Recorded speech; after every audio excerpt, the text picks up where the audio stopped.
Hey friends. Alright, so today I'm really excited to be doing a resolution interview for you all. So Resolution Interviews contacted me with some questions that they crowdsourced and came up with themselves. I'm super excited to answer them here today. It will also be on their channel. And without further ado, here's some questions that y'all wanted to know or that they were curious about. First and foremost, as many of you all know, my name is Skylarkeleven. I go by the pseudonym of skylarkeleven on YouTube. And yeah, I'm a 25-year-old transgender vlogger, singer-songwriter, musician, activist, poet, blah, blah, blah. 1. Briefly describe your journey of coming out. So I began questioning my gender around 14 or 15 years old, but I didn't have the words to really describe how I was feeling until I discovered the word transgender later into 15 years of my life. And so basically I'd felt like a boy on the inside for a long time, but I didn't think it was physically, socially, emotionally, I just didn't think it was possible. I figured a lot of other people probably felt like me, but they're stuck in their bodies and they just live that way. So finding out that transgender existed, exploring that, and figuring out that that did describe a lot of the feelings I was having, I came out fully around the time I was 16 after a couple months in gender therapy. So I told my friends I was questioning my gender at first, and I told my family that, and about 4 or 5 months into that, I came out fully as a transgender man to all of them. So I was 16. And then I was 17 and a half when I started physically transitioning, but I've still continued to discover so much about myself since then, so I wanted to make sure I said that. 2. Can you explain pronouns and why they're important to you and others in the transgender community? Yeah, absolutely. So my name is Sky, and if you didn't know what pronouns I had, you'd be like, Sky went to the supermarket where Sky bought some chocolate milk because Sky loves chocolate milk. And you know that just sounds ridiculous to say my name a million times. So it's important to know what someone's pronoun is so that you can reference them by that rather than just their name over and over again. Although some people might just want to go by their name over and over again, and that's completely fine too.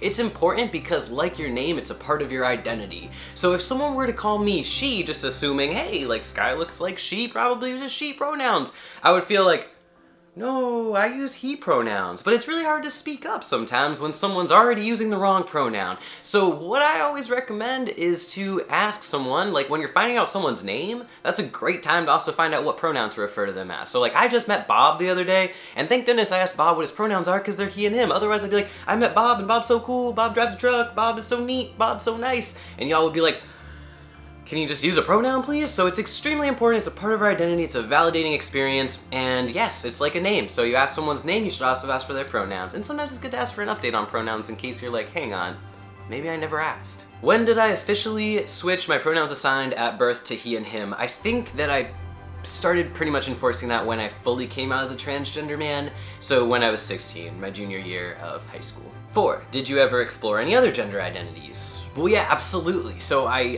definitely explored the identity of trying to be a woman. I really tried to express myself femininely, and I tried to have a girl gender expression when I was a bit younger, but it made me feel so uncomfortable and so awkward, and that's something that sort of informed my gender identity in a lot of ways. Simultaneously, I have thought about the fact that I do perhaps identify somewhere off of the binary spectrum. However, I've created this space being a man where I'm okay with my femininity and I'm okay with he and him pronouns.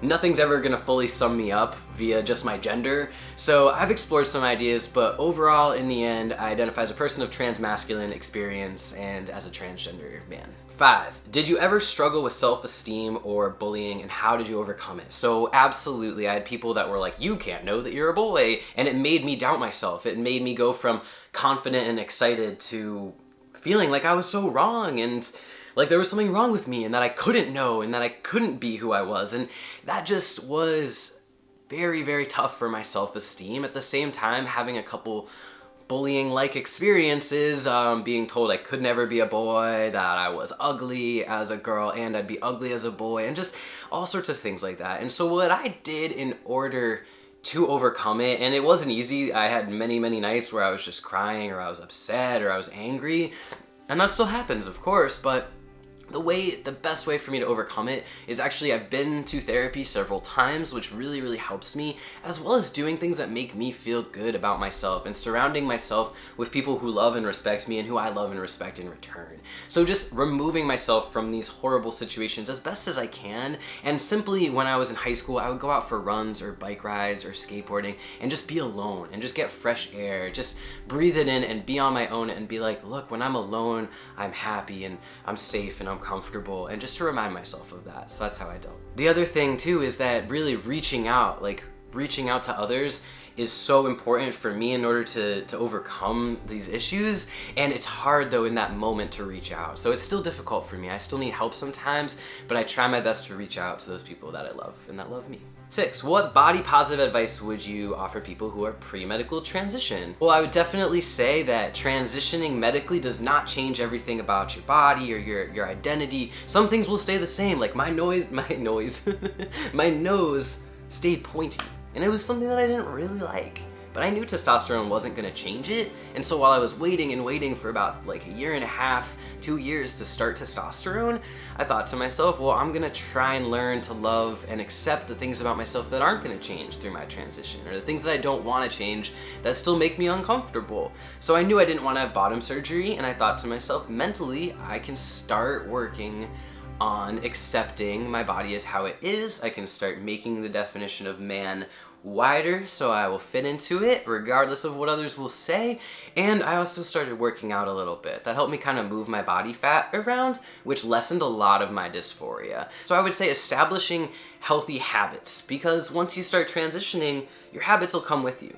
So if there are things that you're thinking about now, like, oh, I really wish I didn't smoke cigarettes, or I really need to cut back on my drinking, or I wish that I could run a 5K, start now. Feel productive, feel good about yourself, make those changes that transitioning isn't gonna affect. 7, what has your experience been like as a transgender role model on YouTube? Well, it's been absolutely lovely. Seriously, all of the support that I get from the YouTube community and all of the support and advice that I can give, it's been this very lovely experience that I wouldn't change for anything. It was a surprise. I didn't intend to become an activist or a role model. It was definitely slow and steady and kind of accidental, but I'm very thankful for it, because a lot of times one of my safest spaces has been my YouTube community. So knowing that other trans people can come and they can watch all my videos from the past like 8 years and be able to gain some inspiration or some sense of hope from that, it means so much to me. Like, I will always keep my videos up and free for as long as I possibly can in this world, and it's just so important to me that people know that they're not alone. So it feels incredible to hear from people that sometimes just accidentally stumbling upon my video is what showed them that they were no longer alone, and it's super duper meaningful for me. It's hard to put into words. 8, how has your transition inspired your music and vice versa? Well, I really started writing a lot of songs once I started figuring out my gender identity and coming out. It was a good outlet for me to kind of release a lot of the anger and pain that I'd been holding on to. And simultaneously, my music has impacted my transition, because I think it's been one of the creative things that hasn't fluctuated too much throughout my transition. It's always been a resource for me to go to, like ever since I was 14. And so my transition inspires a lot of the lyrics in my music, and my music gives me that relaxing calmness that I need sometimes when I get caught up in the whirlwind of identity and life. My biggest inspiration for my lyrics really is what's going on in my life. So Tell Me a Story was very autobiographical in a lot of ways, very detailed in the description of real life events that I was dealing with and going through. Now I'm getting a little bit more ambiguous in my music, and I think that's just because my life has gotten a little bit more ambiguous, and I like that. It's really whatever's going on. 10, what made you decide to have one channel for documenting your transition in music instead of switching and having 2 channels? I guess it's just easier, honestly. I didn't really think too much about it, and truthfully, I accidentally started uploading my videos, just continued them on, and really, I thought about this in the sense that I don't really consider my life as like a pre-transition and a post-transition life. I consider it kind of just this one linear timeline that I've lived, and my music is a part of that too. So it's not like there's trans sky life and there's music sky life. It's one and the same for me, and I guess that's why also on my channel you'll see videos of my cat and many other things. It's just my life. 11, who are your musical inspirations and who are your transition inspirations? So some of my biggest musical inspirations are Jack Johnson for his positivity and just, oh God, it's just amazing, seriously. In Between Dreams is my favorite album ever. I also love Elliott Smith, who really inspired a bunch of my older music and current music now, and then as well as Conor Oberst. Bright Eyes has been a big inspiration with sort of like the lyrical, autobiographical stuff. And then Amy Winehouse, honestly, is someone that I've started listening to much more recently, and I love the way that she plays with style. So yeah, those are my biggest inspirations right now. As for transition inspirations, I'm just gonna list 2 for you because I could just go off on a giant list of them, but I think the 2 most powerful people that inspire me that are trans right now are Janet Mock and Teak Milan. Go look up those 2 people and you'll find many more, but those 2 right now. 12, where do you see yourself and your channel in 5 years? So I don't want to break any hearts or be too vague about this by saying this, but I honestly don't know that I'll be updating as frequently in 5 years as I am now. I might have another project going on that might be on another channel that's like something more contained that I want to do. But as for my just random vlogs and just sort of like little things and transition updates every here and there, I see myself probably holding a job in physical life that doesn't involve being on the internet as much. I love the internet, it's been an amazing outlet for me, but as I've grown and changed, and YouTube has grown and changed, it's different, and it might not necessarily be for me. I'm much more of a writer, I'm much more of a interacting hands-on, day-to-day in-person kind of guy, so it really depends. A lot's coming up in the next 5 years. So I guess the most important thing though that I should say is I see myself on a farm with some land, feeling really happy, painting, writing, and helping others. Yeah. 13, what would you be doing if you didn't have a YouTube? Okay, I just kind of answered that.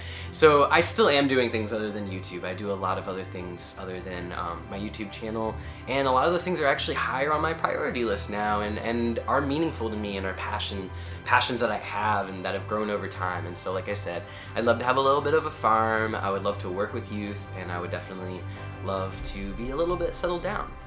All right, this is a long question, so I'm just gonna read it off my papers here. 14, recently you shared that you have a memoir in the works. How does that make you feel that you are sharing your life on more than just one platform? What can we expect to learn from your book that we haven't already learned from your YouTube channel? So you're gonna learn a lot from my memoir that you definitely haven't learned from my YouTube channel. I don't talk that much about my past on my YouTube channel. It was mostly like the present. So you saw me from 17 and a half on, and even then I had to be pretty anonymous about some things. I couldn't share other people's stories. I didn't want to put out too much information. Do you know what I mean? So my memoir is honestly, I'm so excited about it, you guys. I consider myself much more of a writer than a vlogger. I don't know if you knew that, but I'm really excited. It's exciting to have it on more than one platform. I think there is a space for video storytelling, but I also, as a kid, books are what changed my life. Picking up that book and holding it in my hands and reading it, that's what changed my life. And I'm really excited to be able to create that, to literally give back to my younger self what I wish that I had. The story of a real life trans adult that's still living. That's what I needed back then, and I'm really, really excited to share that with you all. 15.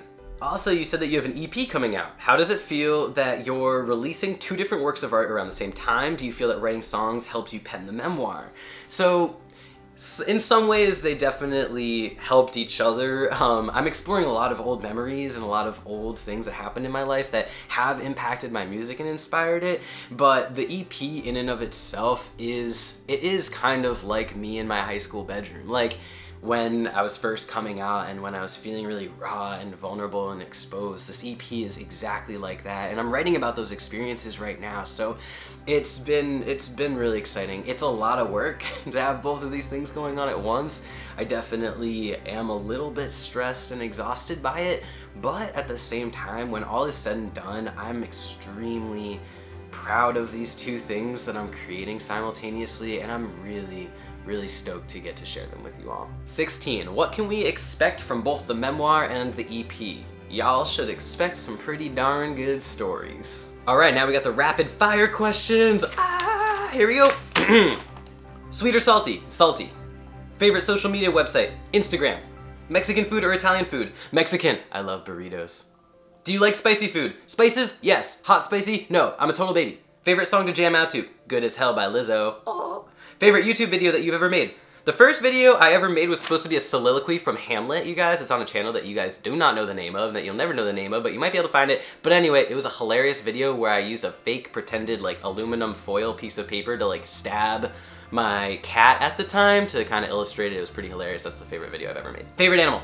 The quokka. Favorite movie? Finding Nemo, Frozen, or The Brave Little Toaster? Favorite fan experiences? One of my fans got my handwritten words tattooed on their arms so that they see it every day, and I don't think they know how much that means to me, and it seriously means so much that my words and my handwriting are on someone that reminds them of this goodness in life every single day, and it makes me feel so amazing, and it's just like, I couldn't believe it, and it's just absolutely incredible. So several people have tattoos of my words too, and it just means the world to me. Like, my tattoos are so important to me. It like blew my mind like overwhelmingly every time that I find out that someone's gotten something of mine tattooed on them. Like, holy cow. And also anytime that a fan gives me like a humongous tight hug, I love that. Final question. At Resolution Interviews, we strive to make the world a more positive place for everyone. What are some words of advice for someone who is struggling with self-esteem, bullying, gender sexual identity, and other negative occurrences that they might be facing? The advice that I would give is to reach out for support and resources. If you're watching this video right now, you are on the internet, and if you're on the internet, I need you to know that the internet and online was my main resource when I was coming out, when I was dealing with dysphoria and depression, when I was dealing with what was going on in my family life, when I was dealing with a partner cheating on me in high school, like all of these things. I went online and I reached out to others, and that's how I found I wasn't alone, and that's how I learned ways that would work for me to overcome that, ways that would work for me to feel good again, ways that would work for me to move past it. And so for you, I totally encourage you to explore the physical resources that you might have in your life, but if not, definitely check out online, because I promise you're not alone. That's the biggest advice I can give. It's only when I've realized that I wasn't the only one that felt this way, or the only one who identified this way, or the only one that wanted to do this, or the only one that felt this way about that I realized that I could do this. I'm not alone, and neither are you. So that's the best advice that I can give. I'm sorry it's not too much, but I just wanted you to know that. So thank you so much, Resolution Interviews, for your awesome questions, and thank you so much for watching this video. Much love and light to you all. Peace, love, and happiness. Take care.